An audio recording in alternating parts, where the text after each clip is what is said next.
আমরা দেখেছি যে অভ্যুত্থান পরবর্তীতে নতুন বাংলাদেশের যে আকাঙ্ক্ষা, এখানকার দীর্ঘ ১৫ বছরের ফ্যাসিবাদের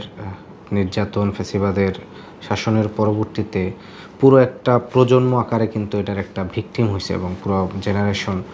এবং পরবর্তীতে এই অভ্যুত্থানের মাধ্যমে একটা পরিবর্তন আসছে। এবং সেক্ষেত্রে আমরা বারবার বলেছিলাম যে এখানকার পরিবর্তনটাকে যদি আমরা স্থায়ীভাবে করতে চাই, সেক্ষেত্রে এখানকার শাসনতান্ত্রিক যে কাঠামো আছে, এখানকার সাংবিধানিক কাঠামো পরিবর্তন এবং একই সাথে রাজনৈতিক সংস্কৃতি পরিবর্তন করে এটার নাগরিকের যে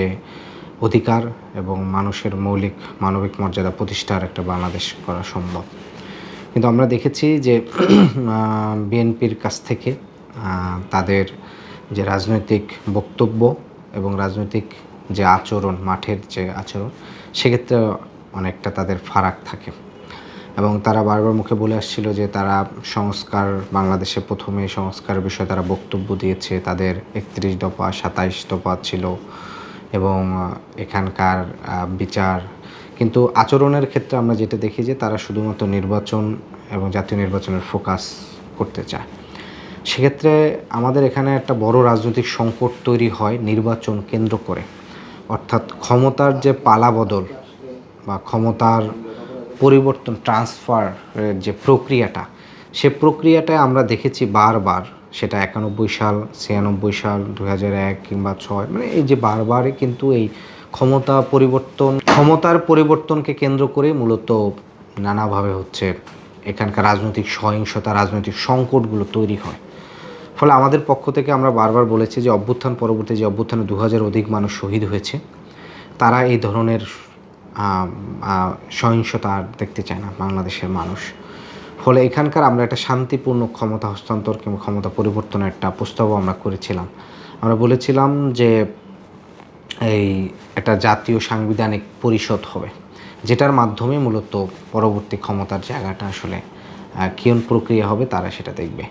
তো এইরকম বেশ কিছু ৮ থেকে ১০টি পয়েন্টে উচ্চকক্ষ নিম্নকক্ষ হওয়া, প্রধানমন্ত্রীর ক্ষমতা, প্রধানমন্ত্রী রাষ্ট্রপতি ক্ষমতার মধ্যে ভারসাম্য, বিচার বিভাগের স্বাধীনতা, দুদককে শক্তিশালী করা, পুলিশ কিংবা রাষ্ট্রের যে সেবা প্রতিষ্ঠানগুলো আছে সেগুলোকে আরও বেশি জনবান্ধব করার সংস্কারগুলো, এরকম বেশ কিছু সংস্কার নিয়ে আমরা কিছু মৌলিক সংস্কার কথা বলেছি। কারণ আমরা মনে করি যে মৌলিক সংস্কারটা হলেই এই সুফলটা, অভ্যুত্থানের সুফলটা জনগণ পাবে। আর যদি মৌলিক সংস্কার না করেই আমরা যদি সেই পুরনো কাঠামোর মধ্যে যদি রাজনীতির এই নির্বাচনটা অনুষ্ঠিত হয়, তাহলে সে জায়গায় জাস্ট আওয়ামী লীগের জায়গায় বিএনপি বসবে, চেয়ারের জায়গায় মানুষ পরিবর্তন হবে, কিন্তু এর ফল খুব বেশি বাংলাদেশের জনগণ পাবে না। ফলে আমরা আশা করব যে বৃহত্তর দল হিসাবে বিএনপির উচিত এই অভ্যুত্থানের আকাঙ্ক্ষা, জনগণের আকাঙ্ক্ষা, শহীদের যে প্রত্যাশা, ত্যাগের প্রতি তাদের শ্রদ্ধা রেখে রাষ্ট্রের মৌলিক সংস্কারগুলোর বিষয়ে তাদের একমত হওয়া এবং বৃহত্তর স্বার্থে, দলীয় স্বার্থের ঊর্ধ্বে গিয়ে জনগণের স্বার্থ এবং দেশের স্বার্থ প্রাধান্য দেওয়া উচিত।